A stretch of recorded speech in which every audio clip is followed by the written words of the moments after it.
One size doesn't fit all. Get the right solution. Hey, everybody. Thank you and welcome back to another episode of the EV Charging Minute. Your place to get great ideas, tips, knowledge, best practices on commercial electric vehicle charging, installations, operations, maintenance, everything, you name it. We're here to share what we know and what we're learning. And today is no different, right? Today, I want to talk about something that has been bugging me since I got involved in the EV charging industry. So, one of the biggest issues I had early on, and when I went looking to figure out, how to get involved in all this stuff, one of the biggest issues I saw out there is the majority of the EV companies out there, they offer one single solution, like one single limited solution. You have to take that or leave it, right? Like, think about it. Call this company up. What do they have? They have a charger. Of course, they might have different types of chargers, but it's still like, okay, this is how we do it. We put our charger in, it's on our software, and this is what you get. What if I don't need all that, right? Like, so that's where it's just been something that's bugged me since day one. And it seems to be the kind of the standard approach of the industry.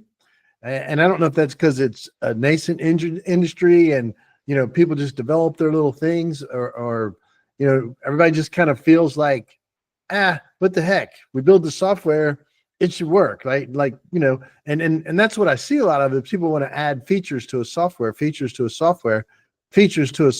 Well, we all know how that goes. Look at any SaaS company out there, anybody like that. What do they do when they're building more stuff into their software, right? Well, eventually we raise the prices. We build another layer, say, oh, you want this? We'll add this. And that seems to be what we see a lot in the EV charging side, right? They all kind of came out.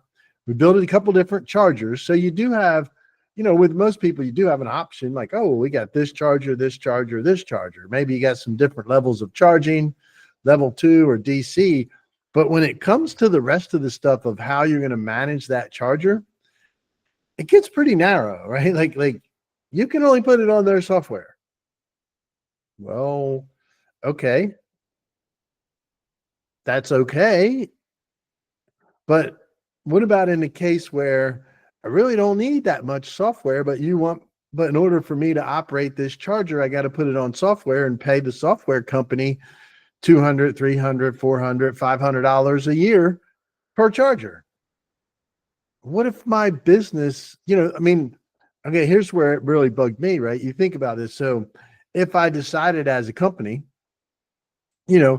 I'm going to go put some chargers out in the parking lot for my employees because I want to give them a nice perk and, encourage them to drive electric vehicles.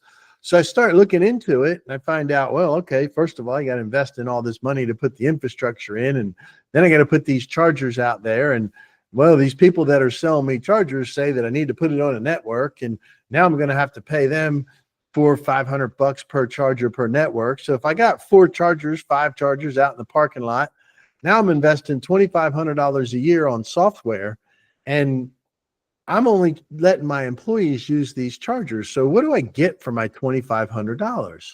Right? That's what bugged me early on. I was like asking all the different companies out there, what do we get? What is it for? So what they've done is kind of build a single solution and expect it to fit everywhere. And they want the properties to just bend to their system. I've never taken that approach, never liked that approach. So I kind of look at it the other way, like, no, we need to have different solutions based on what the property needs and figure those things out. And I can tell you, my team at Stay in Charge, sometimes I know they kind of get upset with me, but they'll be like, because I keep telling us, my team, like, we need to develop this, we need to build this, we need to figure out how to do this, right? This is what an apartment needs. How come we don't have it? Let's build it. Let's get it built. Because that's how I look at things. What do they need and how do we build it? Not, oh, let's just tell them to use this. And it just makes things complicated. So what I want to talk about today and kind of dive into a little bit here is making sure that you're getting the right solution for what you want to accomplish. So we want to do some planning, do some thought processing, right? Like figure this whole thing out. When you look at it, there's multiple parts that make up the whole proper solution. Okay. It's not as simple as a charger, plug it into some power, hook it up to some software. Okay. It's not that simple. But that's how it seems to everybody wants to make it. Now, let me preface that by saying if everybody was giving away free software, maybe it is that simple, right? Like if you have all this fancy software and you're just going to let me use it, oh, okay, well maybe it's that simple. But that's not the case, and we know that's not the case. And people that make software can't give it away for free. So things get a little bit complicated, and it's more than just the charger and the software if you think about it, right? There's different aspects of the entire system that we need to look at, and that's the type of charging, whether it's level 2 or DC fast charging. That's what do we need the software? Number one, do we even need software on the charger? Okay. Obviously my chargers at home, I don't need software on them. I mean, sure, if I get certain brands, certain people, they all want to say, oh, we got a little app you can use. Well, okay. What am I going to do with that app? Like, I don't know. I mean, I can tell you this, in my garage, obviously I have my own software and my own chargers, but in my garage, I don't use any of that. I got a basic charger in there and I plug my car up. My car knows to turn the charger on at a certain time at night to meet my rate schedules and, all that kind of stuff. So I don't know that I need all that. I don't need all that at home. Obviously I don't use it because I could plug it in for free. Right. And so then you keep looking at other aspects of making the system right. Is are you collecting fees? How do you want to collect them? Right? How do we want to do all that? How do we control access? How do we make sure these things are up and running? Is that a major aspect that we need to worry about? What kind of support do we need to have available, and how do we want to do that? So there's so many things that go into making a system, an EV charging solution that works, that we really need to kind of look at all of it in order to understand what is the right solution for me, and what are the downstream impacts. Okay. I can, like, for instance, and I'll tell you what I mean by downstream impacts is one of the discussions we often have is we spend a lot of time at Stay in Charge focusing on that guest experience, on that driver experience, and making sure that, listen, our network's not perfect, nor is anybody else's, right? We're going to have things that happen. We rely on third-party things like cellular carriers, right? Those things can go down. We have software, right? The system's got components in it. There's modems, there's relays, there's things that can go wrong. Okay. That's common in anything, whether it's a microwave, a gas pump, or, car wash, air pumps, whatever it is. EV chargers, they're all the same. It's equipment. It will malfunction. It will break down. So our focus has always been being able to support that driver and then being really quick on response times when there is a problem if we run into one. So that's important, but it's not necessarily important if it costs a lot of money if I'm putting a couple chargers in at my workplace, right? But it's very important on the hotel side, because what's a bad review worth, right? Like, what's a bad review? If they have somebody that shows up at their property that booked that room 3 months ago because they had an EV charger, and they get there and that charger's not working, and they try to get help and they're not getting help, and they're, everybody's like, we don't know anything about it. It's been broken for weeks. We don't know what to tell you. Now that guest is upset, they might leave a bad review. So there's downstream costs that could happen too that we want to consider. So all things together, I know this, kind of gets out there, but there's a lot to look at. It's not as simple as some try to make it out to be. So what I'm going to do here is today I'm kind of hitting this on a broad stroke, but what I've decided to do is I'm going to go ahead and break this down, and we're going to do a little mini series here. So the next following podcast for the next few weeks, I'm going to talk about each of the aspects, like the main things to think about. And when we work with all of our customers, and we've even done a few webinars like this, we call it our 5 best practices. And they're the 5 core things that we want to look at. And when you look at those properly, you can design the system that works right for you. Okay. That delivers the level of service you want, that delivers the reliability that you want, delivers the driver experience that you want, but also doesn't empty your pocketbook if you don't need to. Okay. Obviously, if I have a very high-end place, I'm doing a lot of EV charging, right? I'm going to spare no expense to put the best out there, put the best equipment, the best software, the best support, everything, because that's where it's important. But if I have them at my office, do I really need to pay an extra $500 a year for a special maintenance contract so that somebody will be on site within 4 hours or 24 hours or whatever the SLA is? Do I need that for workforce when it's my employees that I can say, hey, sorry guys, chargers are down, bear with me, we've got somebody coming out, but they're going to be out here in a couple days. That is where it gets crazy to kind of break down and really look through. So those are the things we're gonna go through the next few weeks. I'm going to talk about all that from access control to fees to all the way down to maintenance operations and all that stuff. And so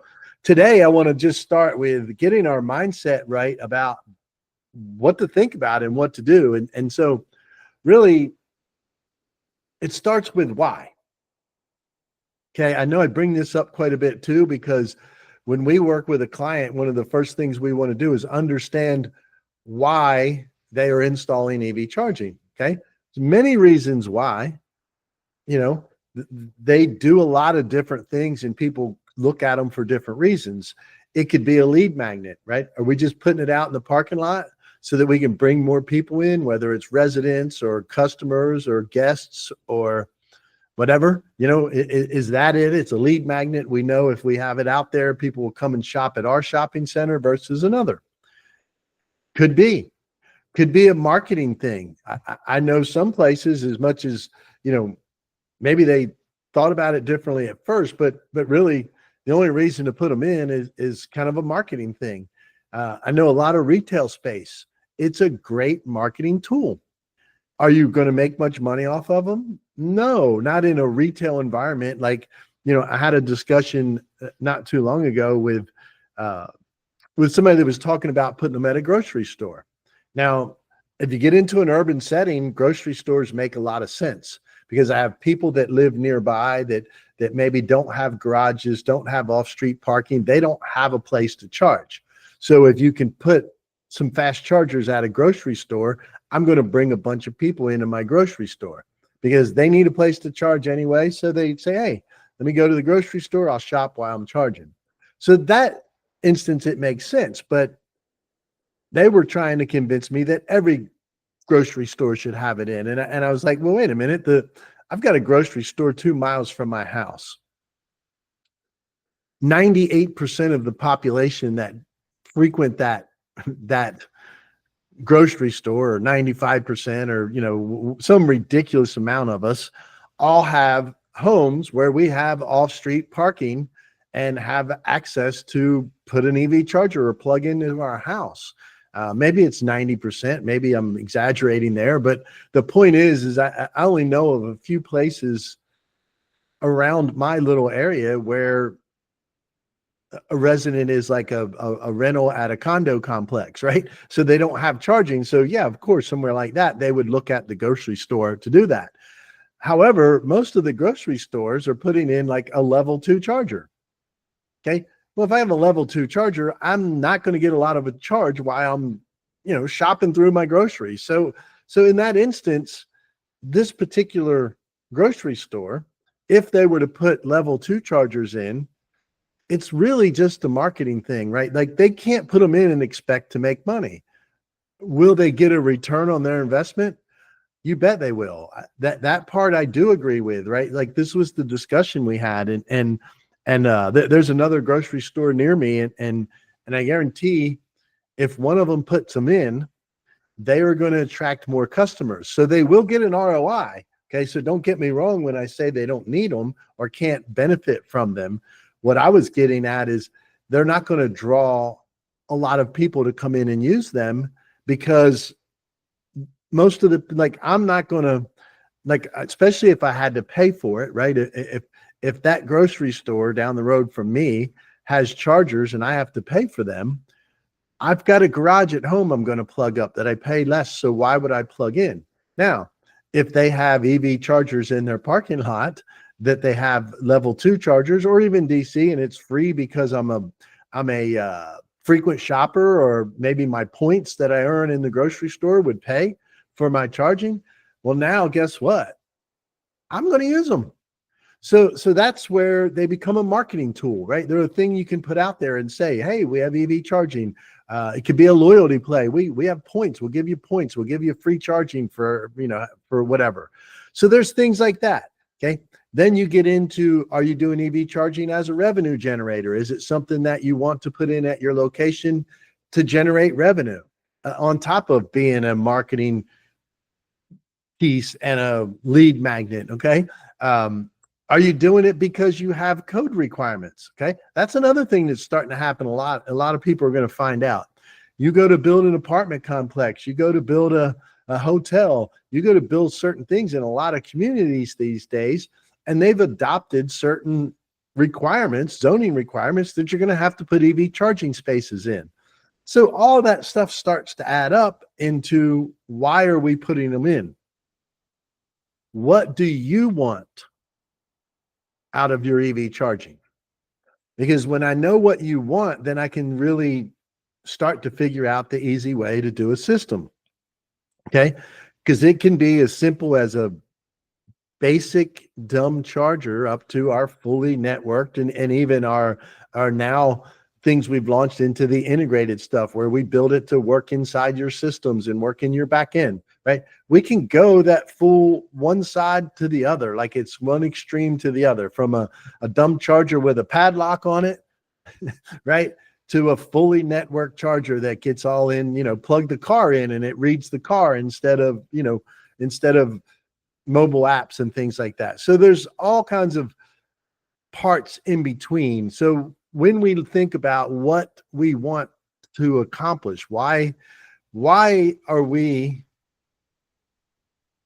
putting EV charging in, and what do we want to accomplish? So once you, as you're, going down this journey, thinking about putting some EV charging in, start thinking about those things. What are you hoping to get out of it? And then when you start talking to the different suppliers out there, whether it's my team or any of the other 300 and some companies that are out there, or however many there is today, wanting to get into this space, right? Do your homework. Like I want everybody to be an educated, an educated customer. That's why I do this. So ask questions of these suppliers. When somebody's sitting across the desk from you and they're, they went through your property and they're telling you, hey, here's what you need. You need to put in this, this, and this, and we're going to put you on this tier of software. And here's this program we'd like to sell on top for, your support and maintenance, right? Ask them questions and yourself while you're at it. Like, why are these things important? And do we really need that? If you have somebody telling you, oh, let's put this charger in and let's put a POS system on it so they can swipe a credit card and pay right there with a credit card. Is that really necessary? Sure, it's a convenience, right? Like I would definitely say it's a convenience. And if it was a if there was a cost-effective method out there to do that, I might say to most of my hotel properties or apartment properties or anything else, like, guys, this is the easy way. Put the POS system, let them tap their card or swipe their card, and boom, you're off and running. Well, the problem there is right now, the only solutions that exist require a couple layers of software and a couple different companies all mashed up together to make this happen. So now all of a sudden, I'm paying an extra $50 or $30 or $20, whatever it is, per month in order to take credit cards. Well, what if I'm only getting 3 people that use my chargers to use a credit card that use that system? So now I made $60, but I paid 40 to have that ability there, right? So that's why these things really can make the system ineffective if we put too much stuff on it, right? And make it too costly. So while you're doing your research, make sure you're asking those questions. Do that critical thinking. Do I really need a mobile app? Do I really need a POS system, credit card system? Do I need RFID cards? Do I need to be connected to the cellular network? Do I need to be connected to a Wi-Fi network? Can I run a Cat 6 cable out and just land this thing into my existing internet system that I have in the property, right? There are so many different ways to solve these problems that you really want to start asking those questions, because if not, just like anything else, right? Your sales rep is going to try to tell you what you need. And that works great in a lot of scenarios when it's something that we're used to, when it's something that we've grown up with, something that we've been buying, right? Like when you go to buy a new phone, okay, you're going to have a sales rep's going to tell you all the features of the new phone. Well, you have enough experience and enough knowledge of a phone to know whether those features matter or not. When it comes to EV charging, since it's so new, people don't know what really matters. And so we start to take the word of a sales rep, and trust me, I've heard the sales pitches out there. I've seen the companies and what they say. Don't trust what they're telling you. I mean, I don't know how any other way to put it. Sometimes I get embarrassed because I see marketing pieces that a company will put out. Like, we developed a brand new charger, 3x faster charging at 11.5 kW. Well, if you know anything about electricity, amps and kilowatts are going to determine how much power goes into that battery. And if you're on, and all that, it's all about putting kilowatts into a battery, right? Well, amps and volts are what's going to determine that. So if I have a 50 amp or a 48 amp charger, which does 11.5 kW on a 240 volt system, okay, if that's what I have, that little box can't make that go any faster, right? So don't tell me that you've developed a 3 times faster 11.5 kW charger, because you haven't. You're using trickery, or as they call it in the marketing world, puffery, to say, oh, it's 3.5 times faster than plugging into a 110 outlet. Well, yeah, no, exactly, right? We all know that. Sorry, that's the way it is. It's not some revolutionary charger that you made. We all have the same thing out there. So make sure you're asking those questions and really asking yourself too, like, do I need this? Does this really matter to me? Do I need to be able to swipe a credit card out there, or should I just make them download an app? Do I want to do that, or do I want to have them come in and see me, and maybe I give them an RFID card and say, here, go use my charger, and I'm going to add $10 to your bill when you check out, or $10 to your purchases today, or I'm going to add $4 to your meal, right? Whatever the thing is, there's ways to do this that you need to, kind of look at and think about. And I'll give you a couple examples just to help you kind of understand what I'm talking about. So let's take an example of a small hotel.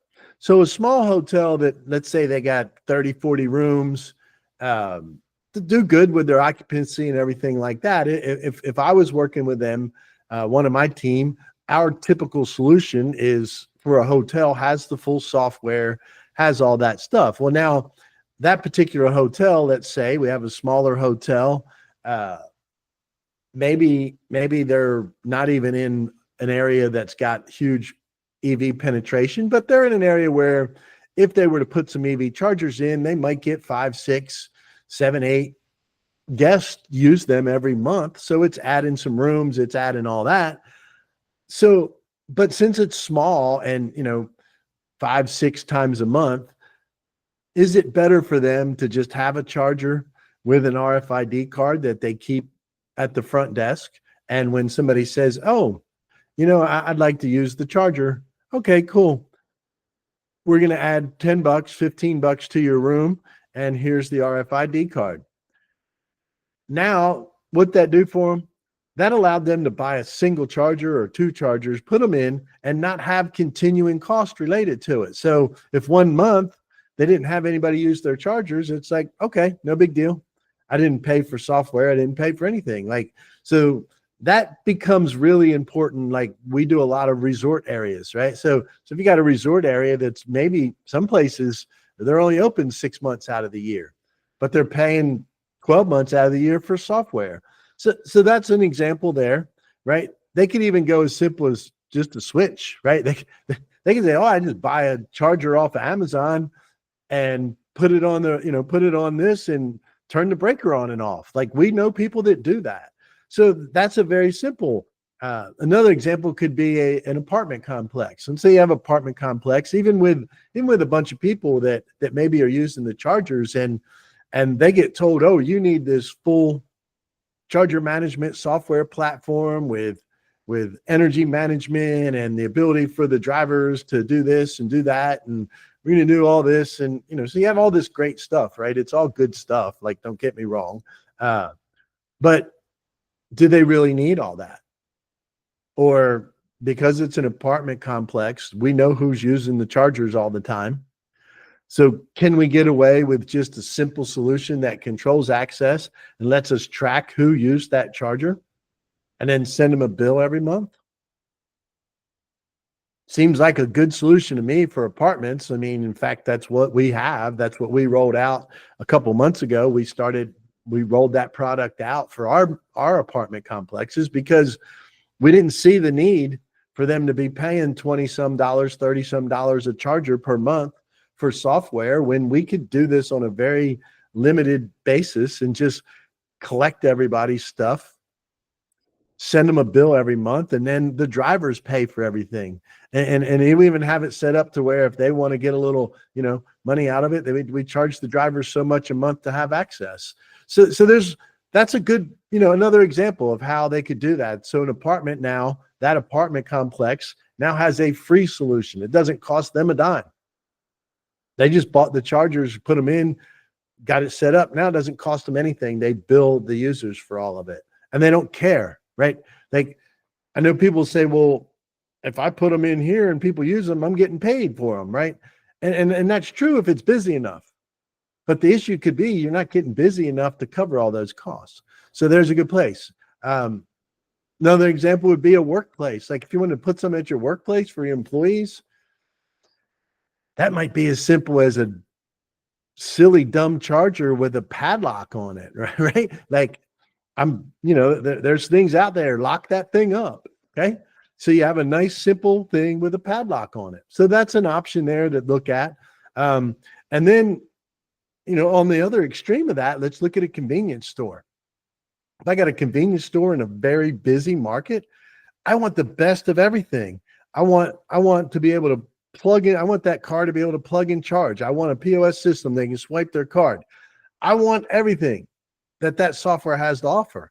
But do I really need power management? Is that something that's important? Don't know. Right. So, but that's an example. If I understand what I'm looking for, I know what to do. So that's really all I wanted to cover today. I want you to kind of really think about this concept of making sure you built the right solution.